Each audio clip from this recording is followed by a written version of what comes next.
Welcome to Artspeak Podcast. This is the first episode. My name is Gotinukebu, your host, and today we have an incredible guest with us. His name is Kelechi Amadi-Obi. I'm taking you away from the shutter, the camera, and your painting. I'm bringing you here as a lawyer. People know whether you're actually a lawyer, and that's your background. Yes. And it's an honor to have you here speak with us on copyright. Our topic today is art, the artist, and their copyright. Yes. First thing is, what is copyright? Oh, well, copyright is one of the rights subsumed in what people call intellectual property. Intellectual property is, what can I say? These are laws that are made to protect creatives who are using their mind to create, to conjure up things. So copyright is one of those rights. And copyright in itself really is the right to exploit, the properties within your creation. It's the right to commercially exploit the properties within a work of art, a work of literature, writing, music, composition, even a film. So it usually is in relationship with the arts and, writing, visual arts and film. Those are the places that copyright becomes very, very relevant. So it is the property imbued in the work that is created by a creative that enables him to take advantage of some of those, and it comes in automatically. How do you mean automatically?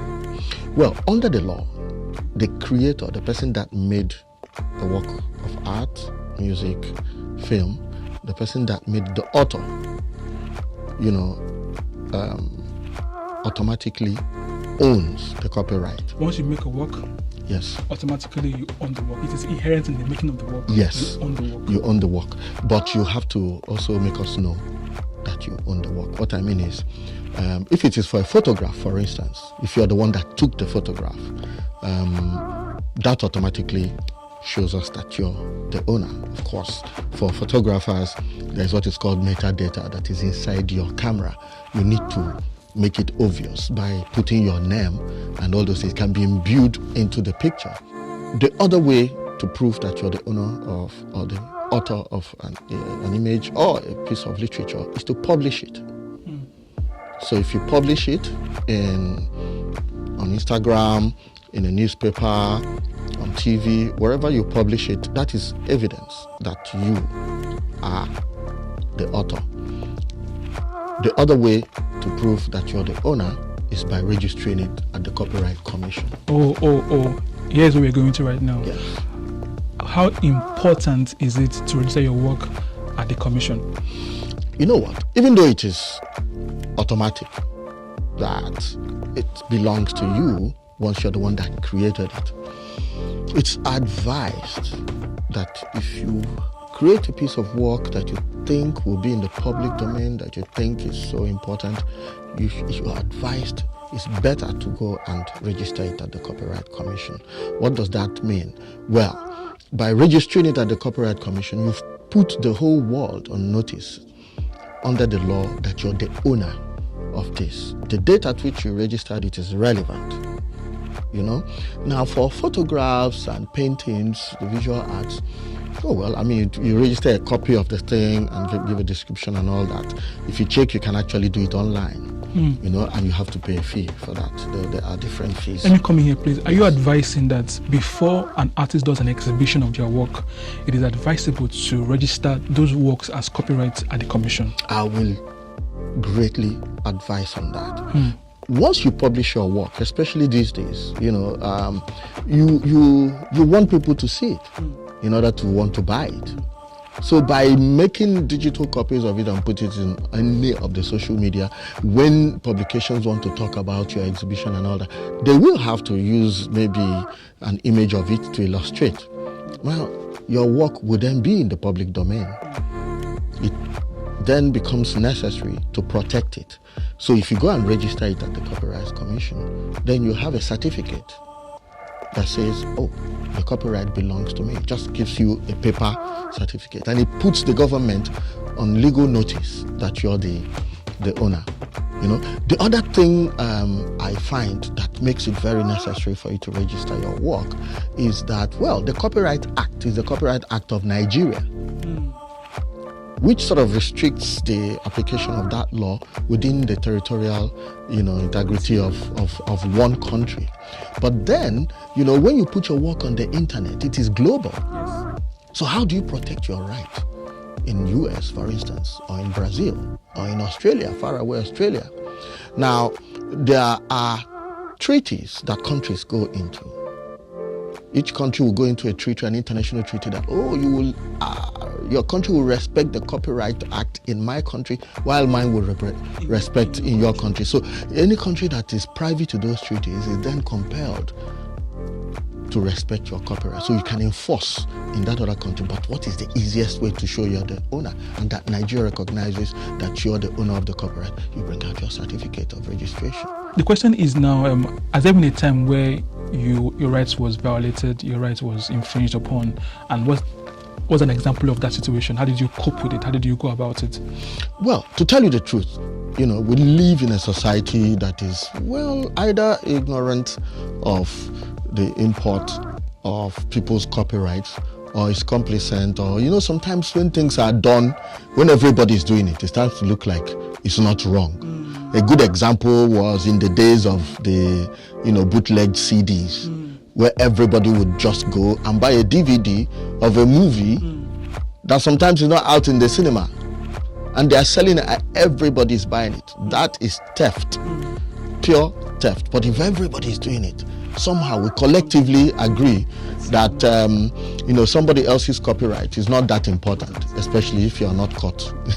Anyway, because of that, there is a wanton, and flagrant infringement on almost everybody's copyrights. For instance, I have found my work in traffic being sold.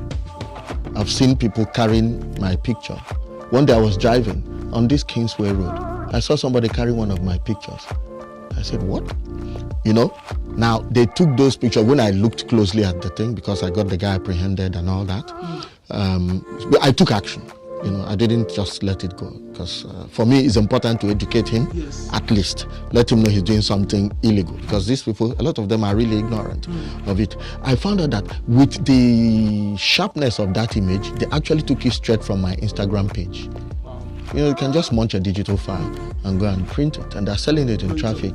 Yeah, I'd seen that twice. There was somebody told me, Kelechi, I saw your work somewhere. They were hanging it in one of those outdoor galleries, and of course, again, I brought the police and got some people arrested and all that. What I'm saying is, don't let it go. Do something about it. You may not get to the end of it, but let somebody get some education. Let's talk about painters. Yes. A painter paints a work and he sells that work, and you ask him, I want to see that work again, and he says, oh, it's gone. What happens? This brings down to the practicals of intellectual property, IP. Okay? If you're an artist, apart from trying to protect your copyrights, you will only want to protect the copyright to your image if you know that it exists. And if you know the import of it and the way you can exploit it to further yourself. These laws were made to protect the creativity of artists and make sure that they reap from their labor, and that it was imbued with property so that it is transferable to your children. Right? Now, so one of the important things I would want creatives to take away from this is, look at that work that you're making. How can you make money from it beyond selling your painting to a collector? If you sell the physical painting to the collector, the law presupposes that you've transferred the physical work to the collector. He owns the physical work, but the copyright is still within your domain. It's still in you. That man, so to say, who has the physical work can enjoy the physical work by looking at it. He does not have the right to copy it and exploit the different properties and largesse that come from the copyrights. Now, let me explain to you. Copyrights includes your ability to make prints. So even though you sold the original painting, you can have a limited edition prints hand-signed, which you can sell sometimes for ridiculous amounts of money, depending on the number of people that demand for it. Okay? You can decide that you want to merchandise it. Let us say a big company now says, oh, we love this painting so much, we want to now use it as the label artwork of one of our products. You can make millions of dollars from just that. You can decide that, I've decided to start a merchandising business where I'm selling mugs, t-shirts, and shoes, and headgear. You can have a whole shop full of merchandised imagery of your work. So you can go to a Kelechi Amadi-Obi shop where you buy t-shirts, shoes, handbags, mugs, and everything with Kelechi Amadi-Obi's images on them. Those are things that you can explore and exploit as, that right is still automatically in the hands of the creator. Only by writing can you transfer it to a third party. It is transferable. You understand? Also, what is the length of time an artist owns the copyright? Copyright has a finite, period of time. It is, and also depends on the particular work. The longest that you get is for, visual arts, fine artworks, which comes for paintings, sculptures, and photography. Okay, musical work, and writing, literature. Those you have the lifetime of the artist. The artist has the copyright through his lifetime, and 70 years after the year of the death of the artist. The lifespan of the artist. Yes. And 70 years after the year of the death. The year of the death, not the month of the death. No, if the person died this year, it will start running at the beginning of next year. Oh, you understand? For 70 years. Now, for cinematography, it is 70 years. It's 70 years from the production. From production. The year of production. Yes. But then there is another one. It's not just an individual can own copyright. Can it be shared? No. You can also have a company own copyrights. You can also have government own copyrights. For instance, a broadcast house will own the copyright to the news. Everything that was broadcast, filmed, yes. that was broadcast. Okay, their own duration lasts for 70 years from the date of publication. Oh. So it is limited in time. Okay. As opposed for an individual owning the copyright to these things, it is your whole life plus another lifetime for the people that are in charge of your estate. For instance, Chinua Achebe's things fall apart. Now that he has died, 70 years after the end of the year that he died, you will continue.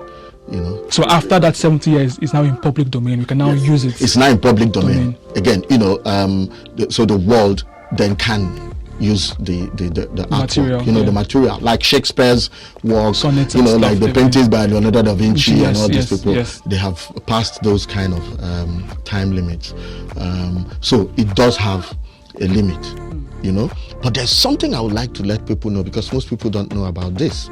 If you are in the employ of a company and you're paid a salary by that company, and that company creates content, that content, the copyright belongs to the company, not to the person. Not to the person that is collaborating with that content. Yes, not the person. If the person is working for the company and is paid a salary, the copyright belongs to the company. It's called work on hire. So it's very important for people to know that. So even if you're working for the company, you have to take permission from the company to say, oh, let me use this work that we created while I was working for the company. It is so very important. That's another little... That's called fair use. Yes. Okay, there is another thing, yes. Like what they call fair use. Okay. The law agrees that, you can use the work, what they call fair use. Like, for instance, if you're doing research and you're writing a paper, about, let's say, copyrights and human rights, and then Godson had published a book on copyright. You see, according to Godson in his book, whatever page, what, he had spoken about this.